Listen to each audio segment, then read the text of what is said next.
in example 3, we have a parallel process given here. A, B, C, and the D, and the D is now split into two pieces, machine 1 and machine 2. This is called the parallel identical process. So, why we have this parallel identical process? We may need to answer that question first. The reason is if you have process 4 minutes, 2 minutes, and 3 minutes, and suppose we do not have these extra machines, then what is the bottleneck? The bottleneck is definitely station D because 5 minutes is the longest cycle time. So if you do not have this extra machine, bottleneck is 5. But if you had one more machine, a parallel machine like this, what's gonna be the difference? By looking at the new cycle time and the new capacity. So let's try to find it. So here, the question is, if arrival rate is 1 unit for 1 unit over 4 minutes, what is the hourly capacity of D? So what is the hourly capacity of D? If we have only one machine, capacity of D equals to 1 unit you can make every 5 minutes. That is the definition of capacity, right? So in this case, we want to convert this one into hourly capacity. Therefore, we have 12 units per hour. Okay. Now, what is the hourly capacity if we have one more machine like this? Since we have two machines, now the capacity is what? Doubled, right? Because we have two machines. So capacity of D equals to 12 units multiplied by 2 hour, or you can say 24 units per hour. That's the answer. So when you have a parallel machine, in general, your capacity will be doubled. And in your note, not only capacity, actually, we want to also know the average cycle time of this. So instead of capacity, let's think about average cycle time of the. Again, similar way, let's say if suppose there is only one machine, then what is cycle time? Cycle time is definitely just what? 5 minutes per unit. But if you have one more machine, think about that cycle time is reduced or whether will it increase? Definitely, it's going to be reduced. Then how much? With two machines, parallel machines, now cycle time equals to 5 minutes. It's reduced by half per unit. So in other words, it's 2.5 minutes per unit. So in general, if you have parallel machines, parallel process like this, capacity increased by 2 times. Cycle time decreased by 1/2. So that's a kind of rule of thumb. Okay, now you can consider this station D as a kind of one black box. And instead of this cycle time, you may think about 2.5 minutes per unit cycle time for the entire station D. If you have this parallel identical process, now it is kind of interesting to see what happens here. So first, we want to simulate the processing of each unit, and we will find the throughput time. And then you will better understand what's happening in this parallel identity process. So let's see. So let's draw kind of similar simulation table. And now let's say there is A, B, C, D. Okay. Similarly, let's make in, out, columns. So here, the first one is in, out, in, out, in, out, in, out. And then let's simulate, how about the first four items? 1, 2, 3, and 4. First, you have to think about arrival rate, because arrival rate will decide when your new materials are entering. So the first material, definitely it enters 0. So let me use some different colors. So 0. And then it will exit based on cycle time, right? So 4 and 2, 3. And for D, in some is 2.5. The average is 2.5. But each one, you need 5 minutes. So what this means, we will figure out shortly. So if there is one material comes in, it will exit at 4, comes in at 4, and you need 2 minutes, 6, 9. And when it enters this station 9, when does it exit? It exits after 2.5 minutes? No. Actually, you have to go through either one of those machines, right? Therefore, if you go to machine 1, for example, still it will take 5 minutes. So you have to spend 5 minutes. So it's gonna be 14. Okay? So if you measure the throughput time for the first material, throughput time would be still 14. But note that we assume that we use machine 1. Now let's look at the material 2. In this case, when it comes in, it says that it's 4 minutes after. So if we put these materials after 4 minutes, this will be time 4. Okay, so after 4, we have 8 here, and it moves on to the next station at 8 and spend 2 minutes, so it's going to be 10.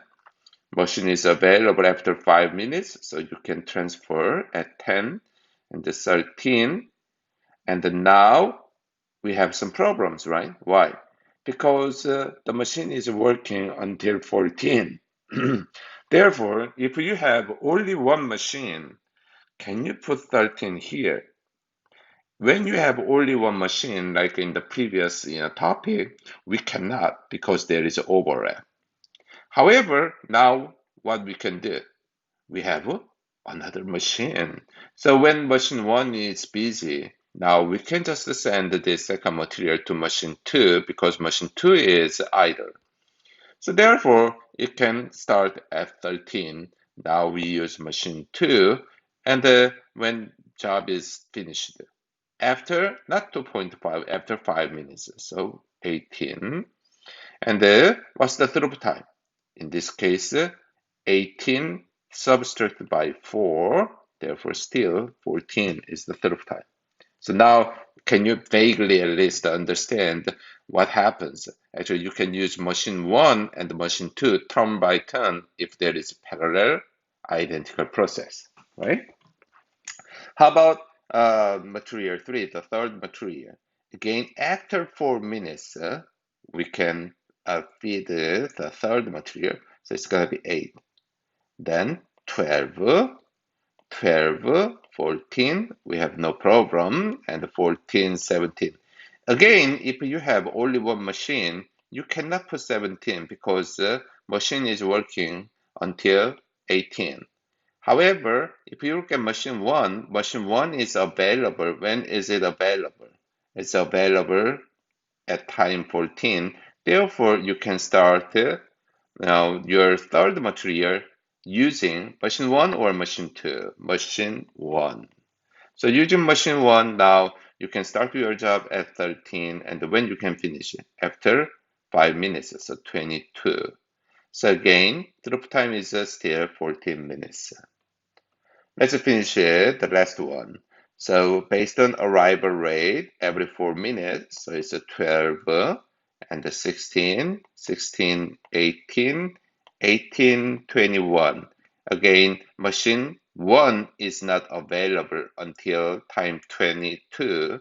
So you are going to use machine 2 because machine 2 is available after 18. So from 21 to 26. So throughput time is 14.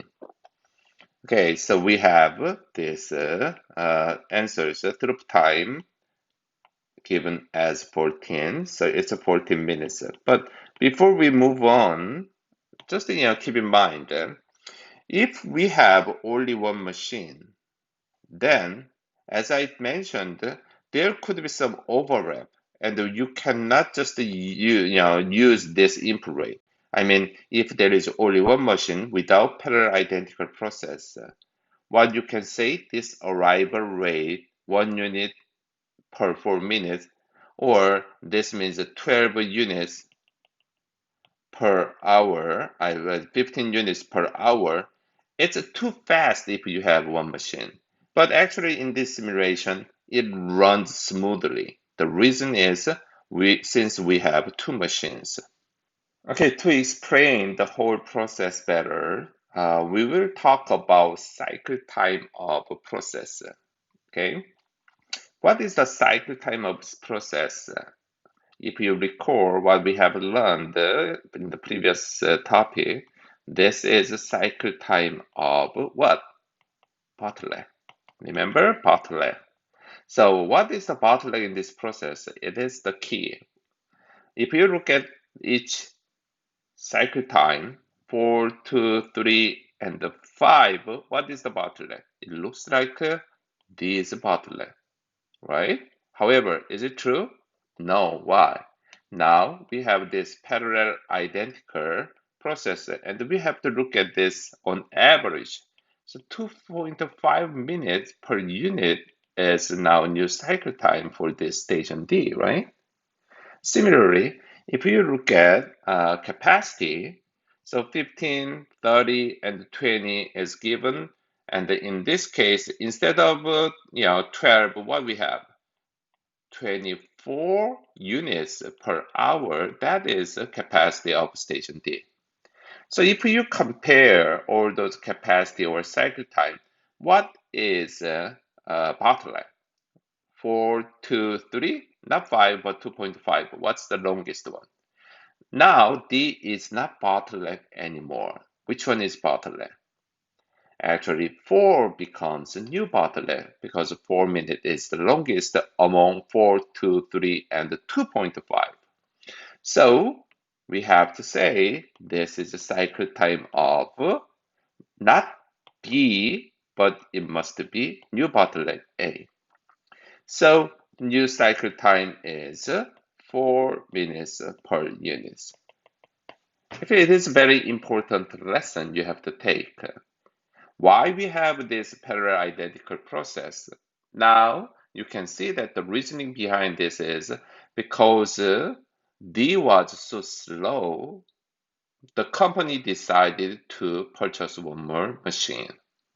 By purchasing this one more machine, what is the effect? The effect is not actually direct, but in fact is a kind of indirect. What this means is by adding this new machine, you cannot dramatically increase the capacity of the processor, but the result is what?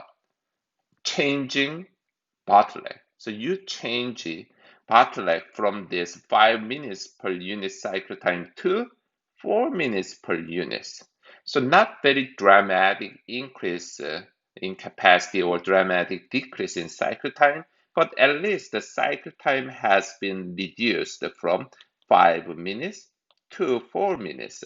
Why? Because bottleneck has been changed. So now you understand why it's important to add parallel identical process, because you can switch your bottleneck from the slowest one to a little bit better one. Now let's move on. So if you have this, oh, by the way, in the previous example, not only this cycle time, if you want to know capacity of a process, it is the same capacity of bottleneck, so A, so it should be 15 units per hour. So what you can see, previously, if you have just one machine, bottleneck was D, and then what was the capacity? Capacity of the station D, originally it was 12 units per hour. Now by switching your bottleneck from 12 to 15, there is increase in your productivity as well, right? Let's move on. Okay, now we want to know the hourly output rate. So what's the output rate? Again, when we are talking about output rate, think about the whole process. So let's look at this as one process. Then there is arrival rate, there is output rate. And this box is a process, so you have to think about what? Capacity of process. So as I just mentioned, capacity of process is a capacity of bottleneck. So what's the bottleneck? In this case, note that it's not D anymore. So A is your bottleneck. So A, that is 15 units per hour. Okay, what is arrival rate? Arrival rate is given as this. So what is this arrival rate means?